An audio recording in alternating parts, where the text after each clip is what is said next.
on, buddy. So Good job. episode Happy 3. Wednesday, hump day. I know Wednesday. You know, for me though, it's not like now that I don't have like a regular schedule. It's like every day is that for me. I don't even know what day it is half the time. With COVID, I'm teaching every day now. So, I mean, it gets blurry. I mean, before it was seminars on weekends, but now it's like, it blurs, but I'm working, but it's just blurry on Yeah. what day it is. I got to really pay attention to the calendar or I blow it. So, you guys doing okay? Good weekend? Yep. Great. You know, we went to, It was awesome. we went in our RV. We went to this cool place. What was it? Whitewater Draw. It's up in Arizona around Bisbee, and every year there's like about 22,000 cranes that come into that place. And I mean, it was amazing. It was like probably about 1,500 there, Yeah. but it still was amazing to see all these cranes flying in the air. Like And it's so cool how they regroup, like, because they'll go in and then they'll start flying in different directions, and it's almost like they're going to hit each other, but it's like an air show because they'll weave in, and pretty soon they keep building a bigger flock. It was an amazing sight to see. I tell you, it was pretty incredible. Yeah, that's pretty cool. All right, gentlemen, I'm going to get into it. This week, I'm not going to give a lot of attention to somebody, but I'm just want to address something. I'm not going to give out no names. And I want, above and beyond everything, I want these podcasts to remain pretty much positive. Okay, so this is going to be something that came up. You call it negative or positive or whatever, but on the internet, somebody was talking about like knife self-defense, and they were calling kind of BS to self-defense type stuff, like disarming. And almost kind of putting it down and put out like a money challenge for people. And I'm not going to give him any credit or any screen time. I just want to address it because my videos were shown him. So with that said, I just want to kind of reply why we would teach things that probably will never be able to pull off. I mean, I'm not going to say we're never going to pull it off, but the odds are against me. If somebody were dead set on stabbing, if I were there. And I want to kind of just throw that out in detail because I've actually received a lot of emails. I got some more this morning from people saying, "Hey man, there's like this money challenge for you to be able to disarm this guy trying to stab you." Okay, so with that said, look, it's a complete martial art. You can't say you're never going to get anything. So I'm just going to leave it pretty much like that. I want to bring up somebody like Fosbury. You know Fosbury is, Cliff. Yeah. Yeah, he back high jumper, right? Hmm. He coined the Fosbury flip, which is him going over backward. He was laughed at in his day. They said you'll never get that. You're never going to be able to hit those heights doing that. And now it's the standard. Everybody knows it. There was a time when people looked at Muhammad Ali and his hands were down. And if you listen to old boxing commentating, you'll hear people saying the worst boxer in the world, his style is horrible. They put him down. Now he's considered the greatest. My whole thing is knives scare the bejesus out of me. And I don't want to arm anybody with untested material or a made up material, I'll say, not untested. Who knows if all of it has been or not. But what I'm doing is, there's always the what ifs. And I train a lot of law enforcement officers. And I'll say, we're going to do knife disarming today. And they usually cross their arms and give that look. Well, by the time I get done with an explanation of why you'd want to do it, they usually kind of unfold their arms and they relax and they're a little more perceptive into seeing what I do. Like you'll see guys, well, when I come in, they'll give me that posture. And then you'll see after I start talking, I go, look, I agree. Knife disarming, damn near impossible with somebody who really is hell bent on stabbing you. Does that mean you shouldn't? No, it means you should harder, I think. If it's a tougher situation, should you just discard it and say, oh God, take me now because he has a knife and I'm dead? You need something that'll work. And if you could get your hands on it, if you can't, look, I pulled out my book. We're going to talk about that in a minute too. But if you go to page 79, okay, and I looked this up today, my first technique is what? Run away. Run foo. Run foo. And it's what you should do. But what happens when you have to stay there? What happens, like for a police officer, I'll say, you see a guy with a knife. Yeah, you make distance. You make sure that people are, the only time you'd go in is if a loved one or if it's your duty to be there. Because if I'm a cop standing like 20 feet away and there's an innocent bystander getting stabbed and for whatever, I can't pull the gun out and shoot. There's people in the background. I've got to intervene. I got to do something. I can't just stand there and go, well, he's gone or bye. So it'd be my duty to do that. So, with exceptions like that, that's fine. But the other exception is we call it the interview. What happens? You're interviewing somebody. You're up there saying, hey, what's going on here? What did you do? What's this person, up to? And you don't see a weapon. And then all of a sudden you lift their shirt and they're pulling something out. Do you go for your gun? Do you go for their hands? Yeah, you go for their hands. What happens if they get the knife on their hands? You went for their hands. Should you let go of the hand because knife disarms don't work? You got to attempt it and you got to try it. So, that's great. I think this one individual is trying to make a name for himself a bit, and that's cool. I mean, I'm doing it. We're all here right now helping our name out. But my whole view is, yeah, you got to keep drilling this stuff and trying it. And people say drills don't work. Drills aren't good. Fire drills work. They make kids do them all the time. You drill. My father-in-law used to say, see this, Ron? He would like jump rope. He goes, in a fight, you don't see me do this in front of somebody, but it gives me an attribute. And the attribute from disarming is if you do get a hand on a knife and you're lucky enough to get it, do you let it go because you say it won't work? No, you learn the best way to get it. Like there's some scenes where it shows him just beating on the guy's hand. He's not letting it go. Yeah, that's great. All right. But that's not what we do. And I think that people just need to sit back, assess the situation, the severity of it. And yeah, it's really serious. A knife fight, I will make distance. And I've been in a couple situations being a law enforcement officer where there are knives and I tried to make great distance. And maybe this knife disarm stuff that I do saved me from that, knowing that's hard. I got to get back. And it gave me that knowledge. But I know I'm rambling on, but let me interject. I think, Ron, but the thing about the way we train, I mean, it's given us some tools to deal with a situation. But when you're up against an opponent and it's knife to knife or knife empty hand, there's a lot going on. I mean, first of all, it's your mental frame. The person who's attacking you, right? They might not even be a martial artist. They're not going to have the skill level. So we're looking at all types of people that might be attacking us in a situation. And you can't like say, okay, well, you have a trained martial artist now who's coming in, well, that changes the odds a little bit. But like you say, to throw out all your training and not do that, it's just ludicrous. I mean, we have great techniques in the arts that we train in that will help us. And obviously, I'm in the same mindset. If I'm up against someone with a knife, I don't really want to get in there unless I have to. If I have no other choice, I want to have some kind of training and tools. And I use that to teach my students, And we've done mock knife fights where we get up there, we go at it and everything. So, you might get stuck a couple times, but we're trying to maintain not getting into any vital points that might be deadly. And again, if I can grab that knife, I'm going to grab that knife, and I'm going to do everything I can to hold on that as I, try to disarm it. Yeah. Whether it's a disarming because I raked them in the eye and now they can't see and I take the knife. But you're right. I'm not going to sit here and hold that knife. I'm going to be looking at ways to maim that person so that they can't, hold that knife as I take it out. Yeah. Look, it's a straw man's argument. You could always argue the point and say you're never going to get it. And I'm not going to say he's wrong or right, but if you believe it doesn't work, you're correct. That's what I always teach people. You got to believe in what you do. You can't go into it half-assed. So you better go into it like 200% commitment, or just suffer whatever the consequences are doing by doing it half-assed. And can it go wrong? Yeah, most definitely. This gentleman talked about pressure testing. We pressure test all the time, and you know what? I get killed a lot. And when I'm talking about not somebody, and here's the other thing too. If I'm just sitting there chasing a hand, you'll get me. But if you're going in, you're really trying to maim that person before you get to it.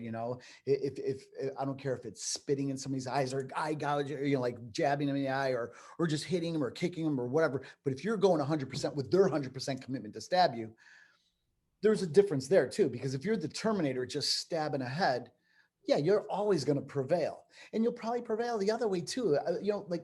One of my teachers, who Larry Lindeman, not related to you, Lindeman, not Lenderman, but Larry, I love him to death. Law enforcement officer, teaches an amazing course on what to do in a car with weapons and not how to fight in a vehicle, like stand-up stuff too. But with him, he's his whole attitude is, you can get stabbed maybe once, 10. There's always that guy that got shot. 20 times, you know, or not 20 times, but like 5 times and still prevail. So because you got stabbed, yeah, it's horrible. Maybe you'll go, but maybe you can get that out of his hand. Maybe he could go with you.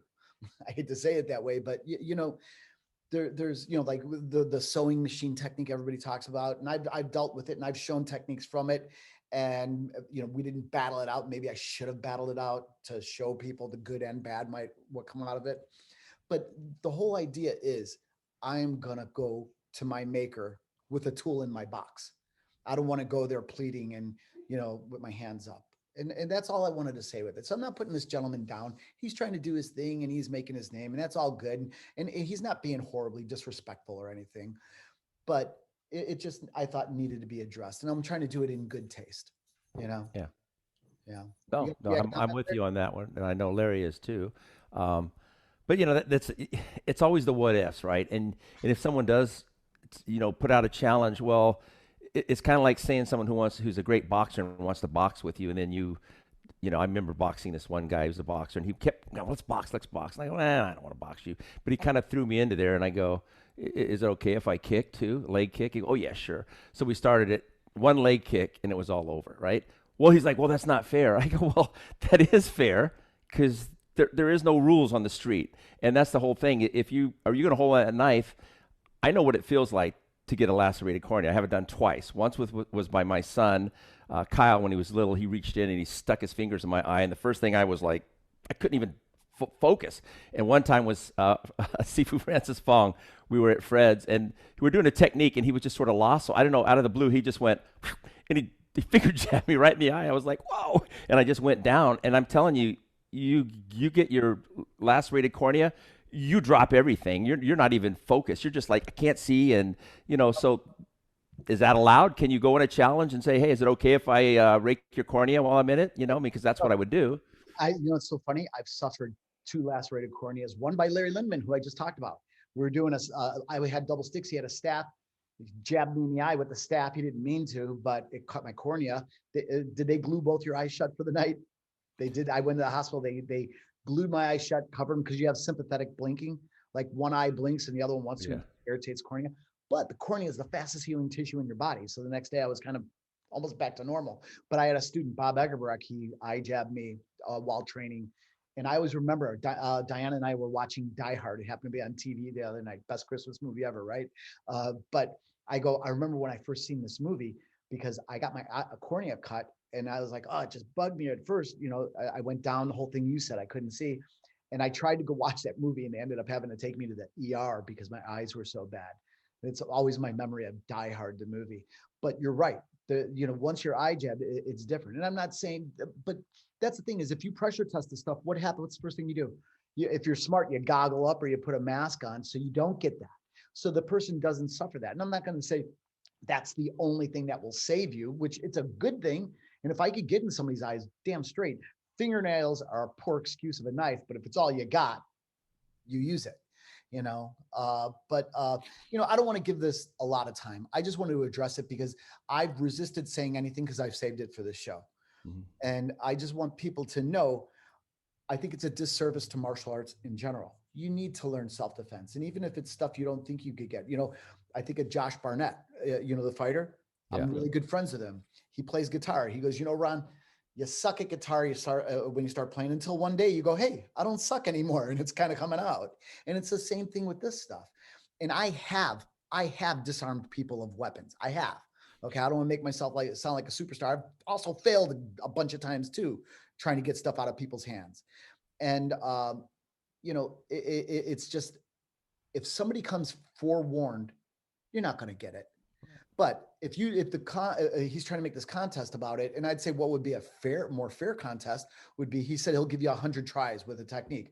I'll say, okay, get 100 individuals who don't know what you're going to do. And you just tell them, hey, when you get a chance, go up to them and stab them. You don't even have to tell them when, just do it. And see how that turns out, versus me going, I know what you're going to do. You know, and that's not a fair contest. Again, that's a straw man's argument, you know, and you're going to lose it. So Larry, you got silent. Larry? Oh no, I'm just absorbing. I mean, I'm 100% on with you. You know, I was telling somebody this the other day, but I think that when we look at the arts in a totality kind of concept, you know, I try to look at the 1%, you know, if we're training all the elements 100%, I'm going to take that 1% out of the equation and just isolate that area until I get 100% proficient at it. And to me, that's the biggest thing. I just taught a 5-week program on knife disarms, for goodness sake, you know. I believe in them. I know that it's going to work, but is it going to take practice? Absolutely. Is it going to take time? Yeah. Is it going to have to be pressure Fail? tested? Is Sure. it going to screw up? Yeah, most definitely. Yeah. But does that Yep. mean you shouldn't do it? I think More. you got to give it its due diligence. I mean, you know, saying that we don't need that, saying that we don't need to sprawl, that we don't need to pancake, that we don't need to, you know, counter the It takedown. might not be a life death situation. I get his take there. You know, like I usually say this: if you're batting 300 and you're a baseball player, you're making $1 million a year. If you're batting 300 in a knife fight, you're dead, because you know you're only picking up 3 out of the 10. You got to try to be a batting 1,000. You know, and that's hard, and I agree with that. But it doesn't mean you should not do it, not train that stuff. I just think it means you need to dig in and work it more diligently, you know, and the fear factor of it just scares me. And you know, on my child's life, I've been in several knife altercations, and I was smart enough to get a little bit of distance. And one time, I'm not going to make more out of it. 2 times was in the Cook County Jail in Chicago, in jail cells with edged weapon stuff. And I was like hitting the walls trying to get away, you know, and I won't go into all that, but I didn't get the cool wazoo strip, but I knew enough, make distance, be safe, you know, get something in between us. And that's what I did. And maybe by me doing all these disarms gave me the knowledge to not be like, I could take this knife away, you know, so that might've saved me in itself. So, you know, anyway, you know, we got a lot more to talk about. So is there anything you want to add before I? Yeah, I would just say, Ron, you know, the training in the martial arts gives us a whole different mindset, and we're in a situation where it's, you know, live or die. I just think something kicks in differently, you know what I mean? And our training kicks in. And I've been in situations, and not necessarily a martial arts situation, where it was like, oh my God, this could be death for me. And all of a sudden, just something kicks in, and you know, I think your desire to survive kicks in. And that's the same thing. Look, if someone's got a knife, I want to survive. I want to be here another day for my family. Yeah, I'm gonna go do everything I can to disarm. But I know I have good technique, and I've got good drills to help me and protect me the best I possibly can. You know, I mean, I look at the situation on 9/11 with the terrorists with box cutters, and I always keep thinking, you know, I think if people had training in that situation and they had the confidence, these aren't guys who are, you know, like trained knife fighters coming in. Those are the kind of situations I think, you know, your training would do well for you to be able to come in a situation and help you like that.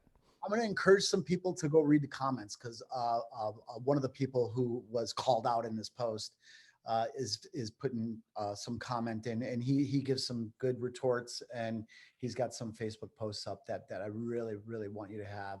I want you to see, but it's just so worth doing this. I'm trying not to call out names, because maybe everybody doesn't want to be called out in this, but I don't know. I'm not going to give this guy any airtime as far as giving a name. You research it. You can, if you want to take what we're taking, you know, just take that info. But you know, it's a disservice to martial arts, because you need to train it. You know, there's a ton of things that I teach that I wouldn't necessarily be able to pull off in a real fight. But what does it teach me? It teaches me a path. It teaches me sometimes a different way of thinking. You know, it's just there's a lot of benefits to it. It might teach me, oh, whoa, don't ever do that. Because I've had some instructors to show me some stuff, and you know, you use common sense at one point, and you just go, yeah, you know, I'm not gonna do that. You know, but it could work. Who am I? Who am I? How am I that audacious to say to base your art on my lame ass?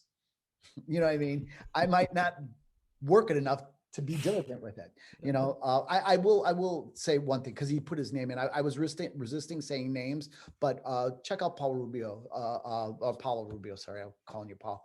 Just trying to rush this out. But Paulo was one of the guys who was called out on this, and he didn't call me out per se, but he used a bunch of my videos. And it's not a fair context. And he's again, it's a straw man's argument. You're not going to win the way he's playing, setting this game up. So, you know, it is what it is. But, you know, my advice to anybody out there is, you know, use common sense, But the whole Bruce Lee thing, you need the stone there to chisel away. You just can't say, I'll just throw that rock away because it's stupid, because you need to really dive in. I've trained with my father-in-law, and I don't want to, I'm really resisting going into, the Inosanto thing, but he'll train in certain systems and I'll go, do you like that? And he goes, they got some stuff. And I go, I'm not a fan about this. He goes, no, but let me show you something I did get. And he'll show me something beautiful. Now he's got the time, the energy, the diligence, and, and that work ethic to really research something. And he never puts anything down. He won't, I've never, Right. have you any,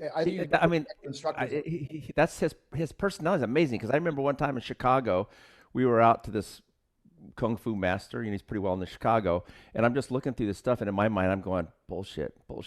And he sat there for hours, just being very respectful, watching that. And I was like looking, and I go, God, how can Guru just sit there and not look at it and say this is a joke? Because that's his personality, right? He was like really humble and respectful. Yeah. And then when we left, he goes, well, there's always something there. He said that's why he says he watches. There's always something that he might pick up from that, right? I was 17 or 18. I have almost the verbatim story. Is he was in Chicago, and he asked me if I wanted to go with him by this kung fu guy. I always talk to him about this.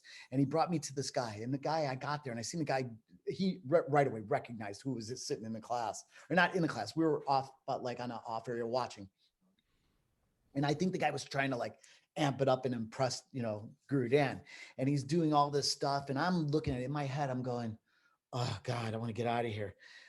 I'm with Dan Inosanto. I'm stuck looking at this guy, and it's not good, and my father-in-law was so gracious. And at the end of it, the man came up and introduced himself, and he goes, wow, that's amazing. Ron, wasn't that great? And I'm like, oh yeah, that was, and I'm trying to be nice, but in my mind, I'm going, are you kidding me? And then we went outside. He goes, let me show you something. Cause I was poo-pooing it by the time we got out. I'm like, you really like that? And I'm still getting to know him back then. I'm only like 17, 18 years old. He goes, let me show you something.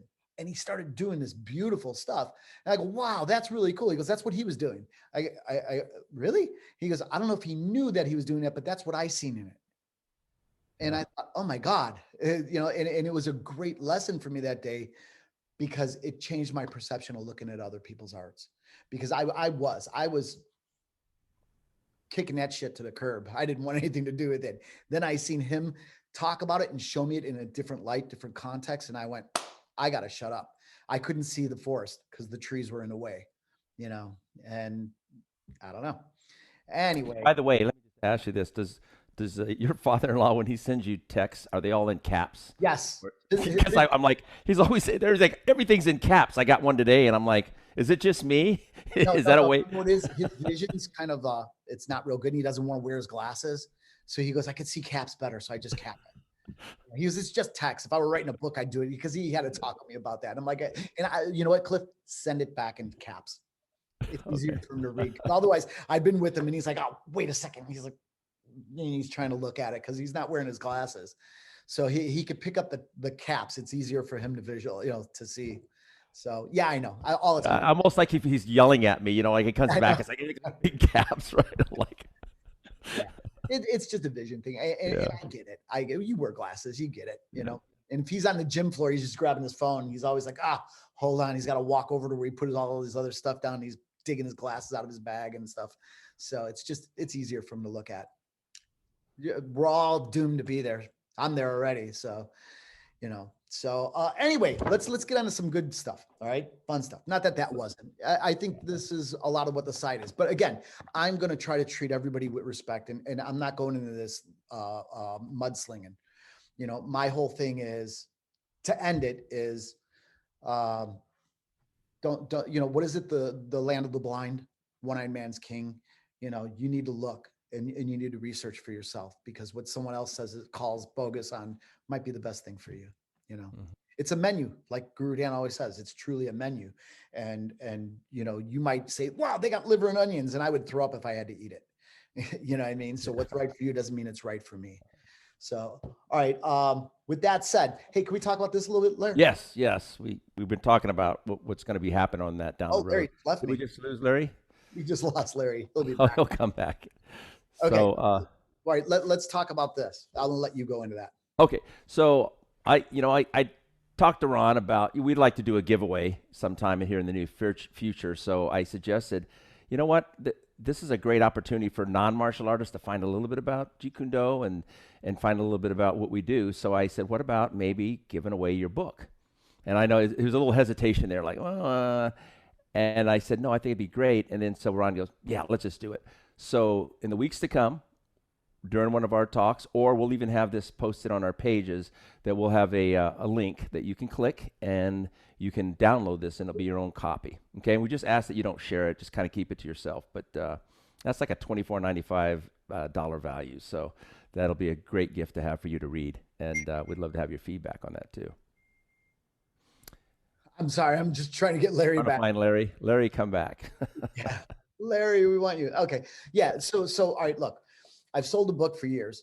I like it. I'm still selling. They still sell well. But under your suggestion, Cliff thought it would be just a great thing to give people. And I thought about, all right, I could give it and people can, I know they're going to download it and some people are going to do what I don't want you to do is share it with their friends. All I'd like to do to encourage people is have them join the website. Let me have their email so I can give them more info on me. And that's all I'm asking in exchange for this. So we're okay with you sharing the link to them and say, hey, go to the link, sign up, and then just sort of become one of our family members. And, you know, you might find something down the road that you would find interesting and you'll have that available to purchase. Right. Because we got a lot of exciting projects that we're talking about in the future. So, and, you know, well, that changes the odds a little bit. But like you say, to throw. Sorry, Cliff, you there? Is that, yeah, I'm here. I think that you were listening to our recording, right? No, I clicked on it to see, I started getting scared that we lost Larry. So I clicked on it and it started speaking. I didn't know how to shut it off. So I literally like just jumped out of it. But I hopefully we're still good on Facebook. If you get a chance, check for me, will you? Okay. I think we're good. All right. So maybe you can tell a little bit about, because I remember when we were going to Europe, here comes Larry. When we went to Europe, I remember you were meeting with someone. We met him in the airport, and it was that book, wasn't it? You were getting this book off the ground back then? Yeah. And so I was just remember you were showing me the manuscript and everything at that point. And that was like around year 2000, I think. The criticism I got with this book is people read it, they go, it's not all Jeet Kune Do. And I go, yes, it is. And they go, no, it's not. Bruce Lee didn't do this knife and Kali and all this other stuff. And I go, that's not Jeet Kune Do. If we let's get into that for a second. So just so people know my spiel on it. Jun Fan Gung Fu is what Bruce Lee did. So if I sat there and I worked all the drills and all the way he did it, that's Jun Fan. That's not Jeet Kune Do. Jeet Kune Do is what works for you. It's that menu we talked about in my eyes. So you could argue with me, say original Jeet Kune Do and, you know, whatever other, you know, faction you're with. What it comes down to, we lost Larry again. What it comes down to is the way it's taught to me and the way I broadcast to my students. And if you don't believe in it, okay, you know, God bless you, you do your own thing. But Jun Fan is Jun Fan Gung Fu. It's what Bruce Lee did. But because Bruce Lee did it, doesn't make it Jeet Kune Do for you or me. I'm not Bruce Lee. I don't have his attributes. So I can't do everything he did the way he did it. I can take pieces of it. Like if we went out to a restaurant, everybody likes French fries. Majority of us will like it. Some people don't like it. Some people want mayonnaise on that stuff. And that's a sin to me. Other people were like, no, that's the only way to eat a French fry. That's your choice. That's your menu and what works best for you. And that's what Jeet Kune Do is. Jeet Kune Do to me, Larry's back. Larry's teasing us there, Larry. What are you doing there? You good? I tell you what, this computer has been going since 4 a.m. my time. So it's just going, I'm done, dude. It's hump day. Let me go away. All right. Well, let me finish this up. All right. So Jeet Kune Do to me is the philosophy of finding the weakness within you and strengthening it. It doesn't mean you're going to be the baddest guy in the valley. It's just making you better than you were. And if if we all thought that Jeet Kune Do or I'll say Jeet Kune Do is Jun Fan, the way some people believe it. Think of Ford, the man, Henry, who developed that car. If we said, wow, that car works. It's a great car. Don't ever change it. And now we're living in today's age, but we never changed that Ford. Would it be as efficient for us today? No, but people went and they developed windshield wipers, and they developed, you know, safety belts, and they developed bumpers. Well, they had bumpers, but you get the idea. Mhm.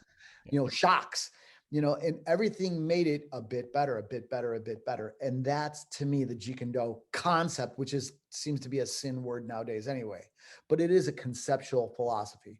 It's Right. what works for you. And my Jeet Kune Do will look different than your Jeet Kune Do. And it doesn't mean that I'm right and you're wrong. It does. Like, there's somebody I respect in the martial art world a lot, Rick Fay. You guys know Rick, right? Yeah. I think the guy's brilliant.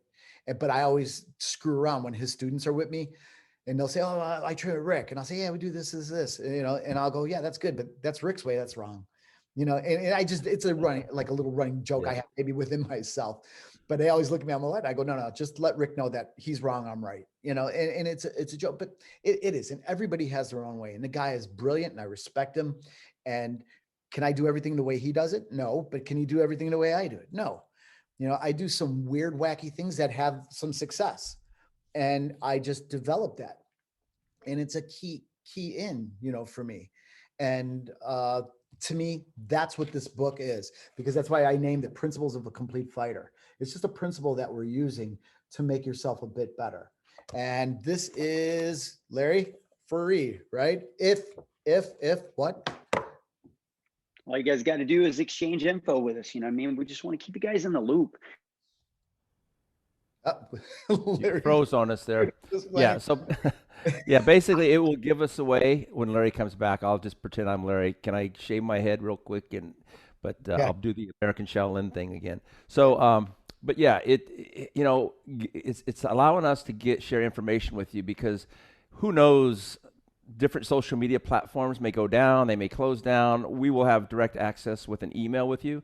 So as we have new videos out, or we bring in other people who also have video series, educational series for you, we'll be able to contact you and let you know about those things.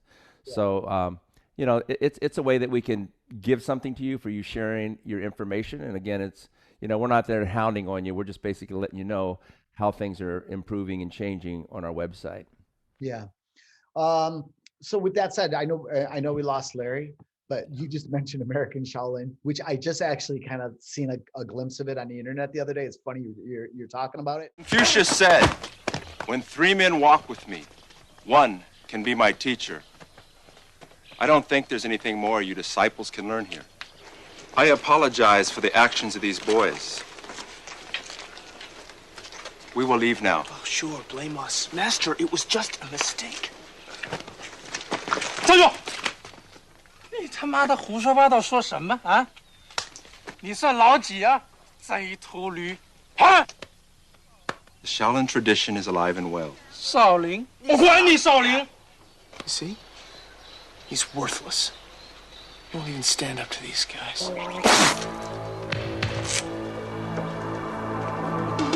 Please excuse them. I will see they are disciplined. 我操你妈！你想怎么样啊？ This is a small matter. No need to fight. 我告诉你，你要是多管闲事，我就打你，听没有你？ The superior man does not fight. He solves problems peacefully. 和平？我管你和平啊！ I will do my best not to disgrace the Shaolin ancestors.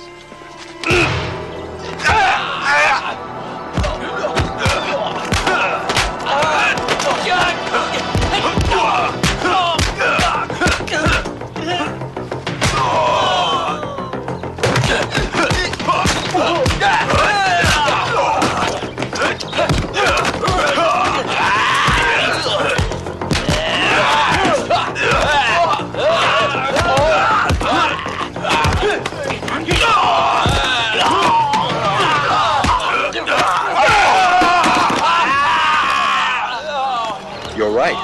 The monks of today are no match for our ancestors. But we will keep trying to better ourselves.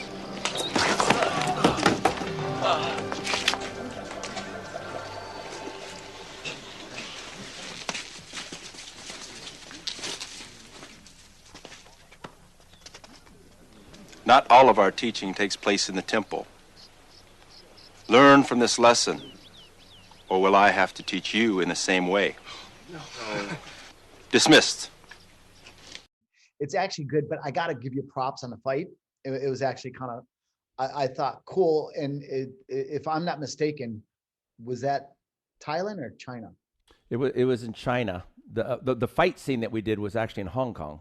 It was I was wrong on both. I thought for some reason, did you film it once or twice?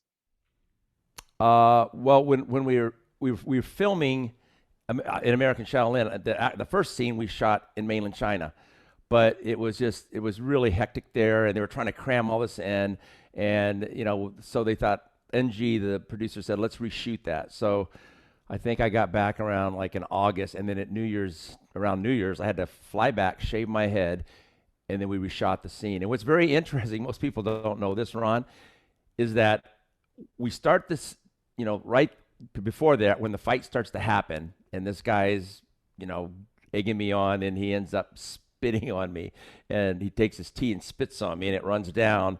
That's all in China. And then all of a sudden, right when I grab his wrist and we go, now all these other actors are in Hong Kong. They're all Hong Kong stuntmen, and they're all fighting me. And then we cut back to where we started, and no one hardly even knew that was a whole different crew that was fighting me.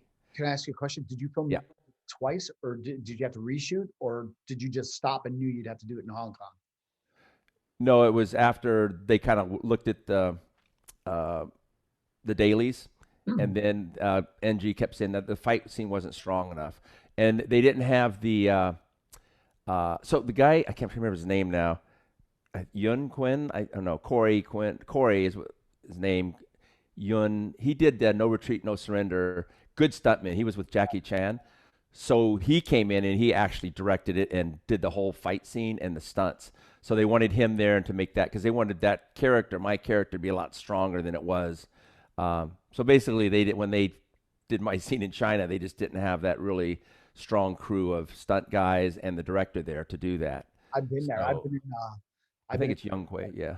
Yeah, I've been in some foreign countries, and they just hand me stunt guys who can take a fall, who can drive a car, who can be set on fire, but they're not fight guys. And they're like, yeah, stunt guy, go make the fight. And people don't understand, and it's crazy in the way that they do movies in Hong Kong, right? Because they might have a director, they're doing a couple films in one day. They're shooting and they're moving to the next one, and a lot of times they don't even have scripts. And so when they're saying, hey, we're going to do this fight scene. It's not like usually on a big budget film in the U.S. And you train a lot of guys for fight scenes too. But they get weeks, they start practicing it. They're making it up as they go. And you're like, okay, what's that? I remember a dummy scene. They wanted me to do this dummy, and it wasn't a typical Mokjong. I'm looking at it and go, what the heck is this, right? What is this odd looking dummy? And the director's up there, and he goes, okay, I want you to do, and he doesn't really know martial arts, but he's doing this whole thing he wants me to do, and I go, okay. And I start doing it. He goes, no, like this, right? And he goes back again. And I go, okay, I'm getting frustrated. He goes, no. He goes, okay, let's do a take, And then I just go in there, and that's all I do is I just start beating it down, just like hitting the dummy. And then I finish, and he goes, good take. I didn't do anything that he should, right? I'm just like trying to move fast as I can, hit the dummy. And I'm like, and the other actors were laughing, and I go, look at that. Daniel Day Kim, he was on the set too. Most people know Daniel Day Kim now because he's big time. Yeah. So, but yeah, Daniel, they're all laughing because I said, look, I said, I can't do this dummy set. He's trying to create something. It doesn't even make sense. And I just said, I'm just going for it. And they all laughed, when the director goes, good take. I was in the Philippines filming a Seagal movie, and they handed me these knives that we had to use. And I think they were made out of a thin plastic. But the minute we went to do it, like a disarms again, went to do a disarm, they're like, snap. Oh no, give us another one, snap. So each take was a broken knife. And I'm like, dude, we're down to one knife. We can't break anymore, so we kept burning out of them. And it's a bit rough when you're in foreign lands trying to get that across. Well, especially when I couldn't communicate, right? They're all speaking, Cantonese. And so this guy's making a chain. It's like fishing line, and he's taking all these beads, right? Now I'm so trying to memorize everything they want me to do. And he says, okay, they're going to come at you and attack you like this, and you're going to put the beads up, and then, then you're going to wrap them up like they did. So the first thing we do, we're ready to go, and they go, okay, ready, action. They come in, and I go, pop, and the beads just go flying everywhere, right? And you hear everyone on the set, they're like, oh. And Young Kuei comes over to me and he's kind of pissed. He goes, not real, not really, no, because I wasn't thinking about it. I just went, pop, and the whole beads went flying everywhere. And, all of a sudden, like, I'm like feeling, oh shit, I really screwed up, right? So, you think, you don't think about things like that. You just kind of simulate it. And I snapped it, and they had to all stop because it took about another hour for the guy to thread all the beads. I was like, oh man, my first, take, and look what I just did. It gets to the end. So no, films are funny. I've been in a lot of sets. I did that movie, The Prodigy, and just the craziness. People might have seen that, and I'm supposed to be Claude Rains. You know who Claude Rains is? Remember the Invisible Man? Yeah. He was Claude Rains. Well, this killer's nicknamed Claude Rains. So when he's all masked up and hooded up, it's me. When he unveils, it'll be an actor. But they gave me welding goggles with a little red dot in the middle. It's supposed to be night vision. And I'm like, really? Because you put welding goggles, you can't see anything. And I got to do fight scenes. And with knives, I got to do fights. So it was a little better once they hit all the lights on a set. I could kind of see a silhouette a little bit, almost like you're welding, and you'll see a little bit of something. But it's crazy. Some of the things that they put in front of you, the obstacles to make things work, is just crazy. And they're like, well, when it's to your back, you can take the lenses out. And I go, you can't. We're moving around so much. So I just suffered through it. And the actor that I was with, Holt Boggs, he did an amazing job. So, he kind of knew where he had to be for me and where we had to be to where he wouldn't get touched, because I'm swinging wild and I can't see. I'm basically blind. So that movies are insane, and it's fun. Well, I think it's what I didn't know about that, because, being my first film, American Shaolin, that I did, is some of the hitting your mark and the technical aspects of that, right? Because you're going to deliver your lines. But when we started that scene in the fight scene, the guy's pushing me. Well, I'm like on dolly tracks. And so as I move back, I'm stepping on the dolly and making sure I don't trip. And so every time you go, you got to kind of know your footing. And so you're trying to deliver these lines and all that. And, people don't see the dolly tracks. They don't see all those things. They just see thinking you're standing on ground. And I was like, whoa, this is, but, I started really enjoying that. I love the technical part of, just knowing where your mark is, hitting it, delivering a line. And I really got a rush on doing stuff like that because it was challenging. Since we're talking about this, I'm going to jump on it. I think, Larry, we have you? Yeah. I feel like a hamster on a wheel right now. Go. Facebook's on. Okay. I keep juggling 3 different devices. I can still hear you, but I can't hear you. But you can't hear me. But anyway. What I was going to touch on is fight scenes. Like, you'll see these B fight scenes, which I'm a product of many of them. And what I've noticed is like I've had criticism for a lot of people when they do fights. I'm like, God, that's, why are they doing it that way? And after I became a second unit director on a lot of B films, I realized, whoa, there's a lot of factors to this. One of the factors are we don't have the proper talent to pull it off. We don't have the money or time to pull it off. We don't have the time to rehearse stuff, or we're making it up on the fly. And I've always said, I'm not going to get put into that. And sure enough, you get put into it, or you'll just have something that you really want to do, but they can't do it. Or like one time I did a movie where a guy is supposed to disarm a shotgun, and he shoots the guy, and he's supposed to fly back into the windshield of a car. So the stunt guy, with all respect and everything, he wanted to test out, see where he was. We only have one windshield. So I go, let's move it. They go, well, let's do it here. Let's put mats over the window. That way it won't break, big pads. And I go, I'm still scared it's going to break. And they go, no, it won't. Boom. Guy gets thrown back. I heard it. I go, window broke. They go, no. They lifted it off. They're like, ugh. And I go, there went my scene. So we had to modify and change. And it's really easy to criticize these guys. And I'll go into the same thing as I did with martial arts earlier. It's easy to kind of poo-poo it and say they could have done a better job, but there are so many factors behind you. Then I've been on bigger budget movies, Cliff, and I've had the producers going like this, tapping the watch, meaning hurry up, let's go. Because they got 30, 40 bodies they're paying for. And if you're going to blow your day because you want to do another take, they're on you. And you're like, come on, man, just give me one more. I got to do one more. And then you got to do a complete turnaround and do the fight the other way. And you're like, we're out of time. I've done scenes to where we ran out of light. So we were going good. Everybody was working. But again, they always say the fights to the end of the day, respectfully so, because if anybody gets hurt, they're out for all the acting stuff. So they're going to get that stuff knocked out. Then the end of the day comes and they're like, hurry up. And I'm like, Jesus, you didn't hurry them up when they were doing their lines in between takes, stuff like that. Now it's like rush. And we're doing dangerous stuff. So you'll run into all those factors. Larry, you've done a couple of movies with me now. You know the pressures of it. So it's just hard when you have, there's a gazillion factors thrown onto a set. And so you could have the best martial artist in the world, but it's not coming out the way you want because it's missing one of those pieces of the puzzle that could really make it come together. I mean, I've seen stuff too. I've been on sets where I'm like, you want me to do what? And then people have criticized me. They're like, I seen you on that movie, you're doing this. And like, I had a choice. I wasn't a director. They're just telling me you do this and I'm a soldier. I do what they tell me to do. Pawns walk forward and march.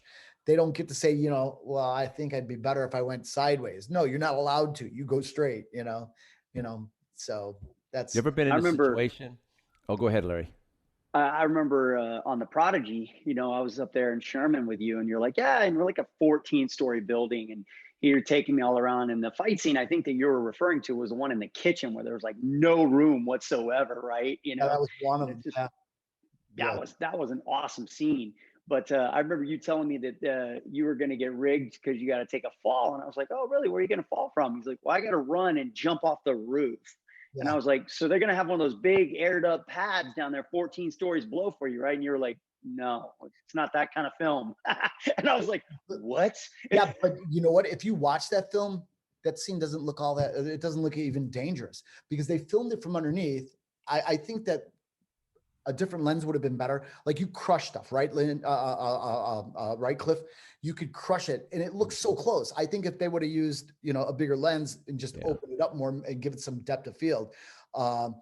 But what I had to do is they wanted me to look like, because he's got that trench coat on. Yeah. So they wanted the trench coat to billow out like a cape on the jump. So I'm supposed to be just moving at a fast pace forward and then right off the roof, no hands, grab that fire escape and swing around in the air.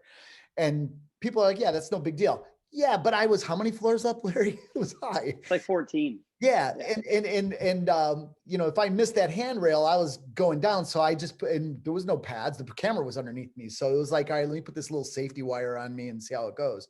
And I did it a couple times, and each time was a butt puckering moment, But it looks okay, but it's a nothing moment when you watch the film. It's not. I think is maybe because. Again, budget. They had one camera, we're looking down. If they had one here, like two different positions, and they could have caught it, you could have seen the gravity of what I was doing. Same thing. I was in Star Trek, and I'm fighting Scott Bakula. I don't know if you know the actor. He was in Quantum Leap, and we scored these tables, but he's got to pick me up and slam me down on a table. And I went through about 6 tables. I was hurting that day.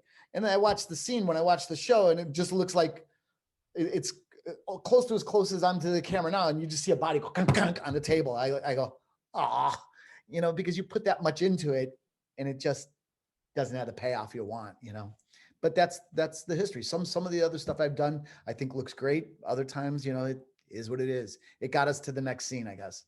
Yeah, I mean, people don't realize that you're doing a scene in Super Fights. There was this, I can't remember the wrestler's name, but big guy, really, and.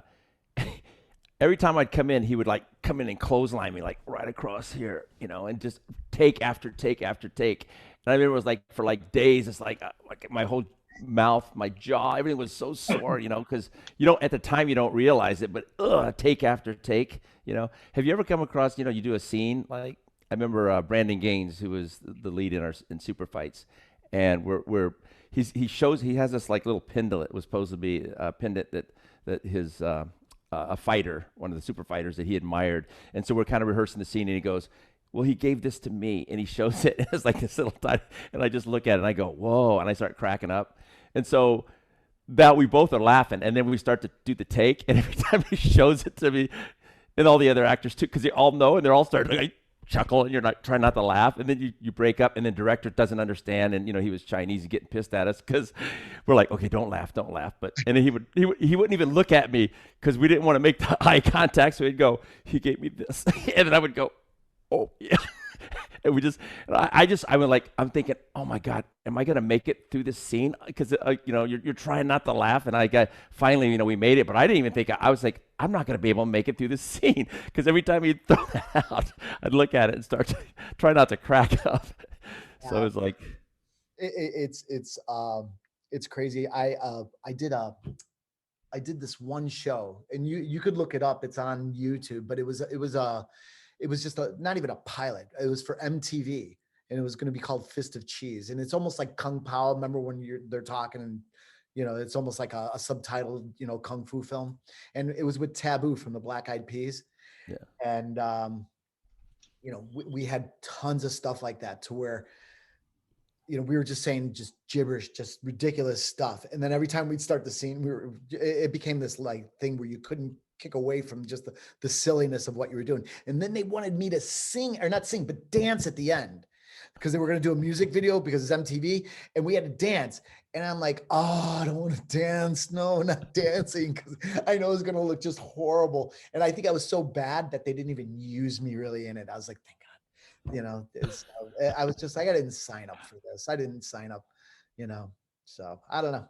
Movies, they're crazy. It's fun though. And, but there are times on a set when I've gotten, Gary Marshall is? Yeah. Director, Penny Yeah. Marshall's brother. Yeah. I did I had a little thing on a movie. I'm not even titled in it. And it was considered a stunt, but I had a scene with Tim Conway. With Carol Yeah. Burnett. Yeah. That's a way back. He kept screwing up because I had a line with him. The scene got cut. I wish to God I had it, because it's so important to me now, because it's Tim Conway. But I had a line with him, and then he changed the line every time. But he didn't change it for the sake of the movie. He did it to screw me up. And I was getting so scared, because I came from this serious stunt world where if you messed up, the director's like, get it right, come on. And I'm starting to panic now, and I'm starting to doubt myself, and I'm screwing everything up. And I look over, and Gary Marshall's laughing at me. And I kind of looked at him, he looked at me, and he's like, dude, you're doing great. Don't worry. He's doing this on purpose to you. He's having fun. Just go with it. And then I'm going, how do I go with this? Because I was so self-conscious of myself now, because I just felt, I had years in on stunt work. It reduced me down to a newbie doing a film where they didn't care and they were just having fun. It was a different animal. And it really taught me, that film taught me a lot, even though I had like a day's work on it. It was one little thing I had to do with Tim Conway, where I was playing a cop. We were at, I think, Union Station in LA. And, if you ever seen the movie Dear God, he's supposed to be conversing with God by mail or something like that. It's, what's his name? Jesus. Great actor. He was on Burns, right? No. Greg Kinnear. Yeah. Oh, Greg yeah. Kinnear. Yeah. And but it was hard, because the amount of panic that went into me after I tripped my line, and Tim Conway, I'm like going, did I say something the wrong way? What did I do the wrong way? Versus I did this other movie, and I won't say the name of it because I don't want to call anybody out, but I jumped in for one of the actors who had to leave. So I was his stunt double, and I'm in all his garb. So they're going to do an OTS, which is an over the shot. So they're just going to film my shoulder onto the other actor. And they're like, Ron, could you stand in and run it? Because we were losing the main actor. So I jump in, and I looked at the lines. I go, all right, I got it memorized. So it starts off, and it's going, and I'm like, just waiting. And he's like, Ron, line. And I go, what? And I look at the thing, I go, no, you, it's your line. No, we cut that line.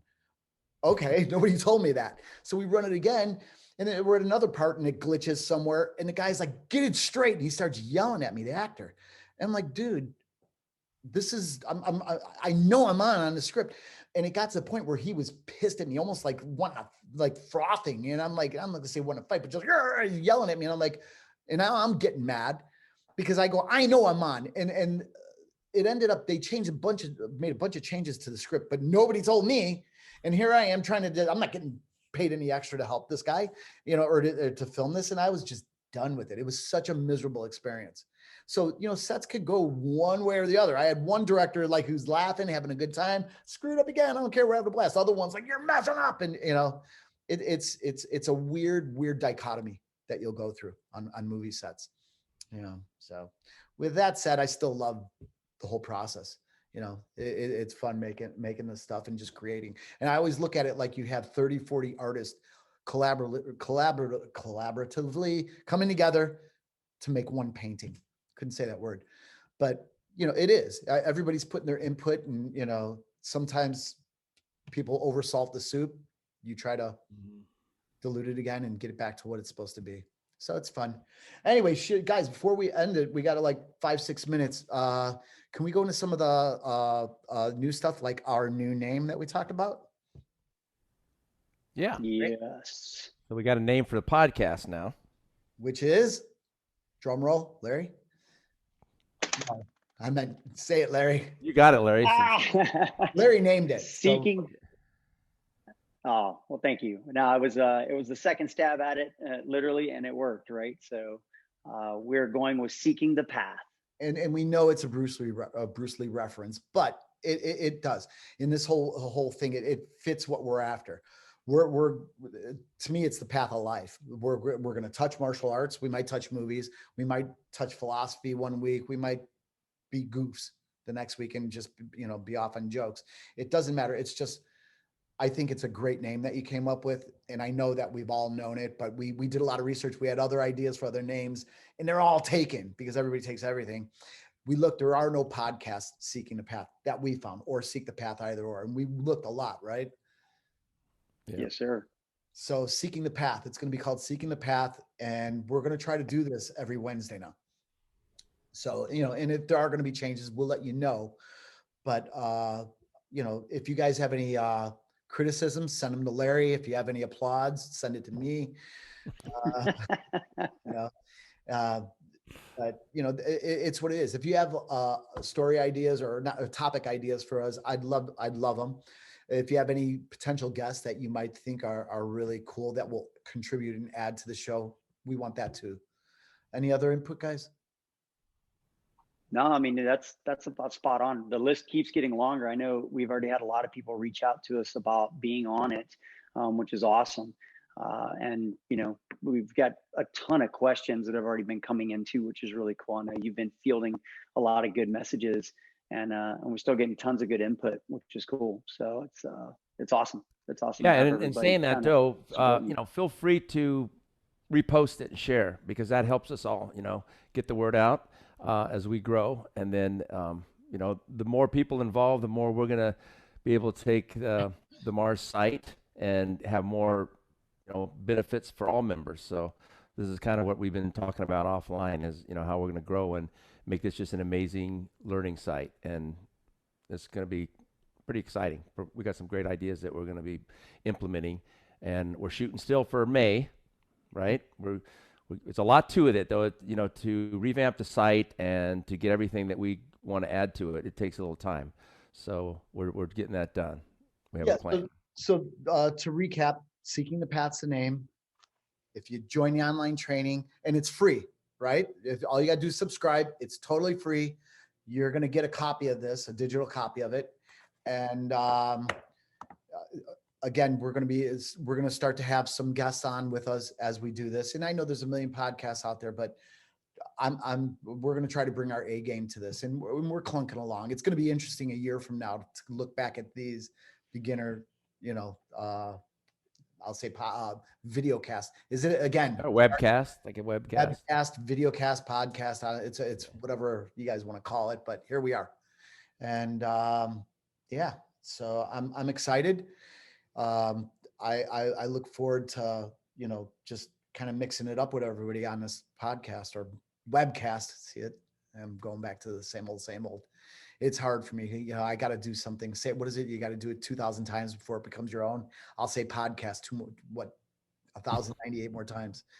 So with that, we good, guys? Everybody happy? Yeah. I'll post back in here. It'd be great to have everybody kind of staying in the loop with our new forum. That's going to be the quickest and easiest way for, I think, a lot of people to get direct notifications if they're on Facebook, you know. So, you know, Mars Action Group forum on Facebook, that's easy, but I'll post a link up in here. You guys can hit that. We'll start posting the URL and things like that, so you guys can subscribe, get an extra copy of the book. If you're like Eric, he's already got both copies, which is awesome. And so, but it's always great to have more. Well, what I want to do is, again, I'm going to ask. I know you're going to get a PDF of this or a digital version of the book, and I'm going to stress you. Please do me a favor. Don't mail it to your friends. Just say they can get it free if they go on, and it's just going to help us out a little bit, and do that. So if I can have that gentleman's agreement between everybody, or gentlewoman's agreement, whatever, that would be great. But I'm happy to give the book away. I'm hoping you get something out of it. I've had pretty good reviews so far. Can't please everybody, but most of the reviews have come in the layout they like, which is Larry. What year did we do this book, Larry? Wait. Oh gosh, I was trying to remember that this morning. Actually, I was thinking about it, and I honestly I can't even remember. I'd have to look at the original copyright. The revision, the tuned up version was 2015, but we had to do it in the 90s, right? Like 1990. Because it was 2000 when we went to Europe together, Ron, and that's when you were showing me the copy and everything that, I think it was around 99 or 2000 when it came out. Yeah. I know that it was long, because if you look close, I have a full head of hair. So that's long gone. Well, I'm not losing my hair. It's in my sink. I know where it's at. But yeah, that was a while ago. So, but you know what? I stand by it. I still followed principles. Hopefully I've improved a bit more since I've done this book. But I think that I get out my philosophy on what I think Jeet Kune Do is. So get it, read it. Let me know your feedback, good or bad. I'd like to hear it. So gentlemen, with that, let's start to close this up. And next week, we could put out some info on where we're going to head. I'd like to maybe not even talk about all topics, but if we're going to have somebody on, I think we should announce that. Okay. Yeah. All right. Sounds good. Okay. So we closing up, gentlemen. Okay. We'll see you guys on next Wednesday. Next Wednesday. Be there. Thank you, everybody. We'll see you next week.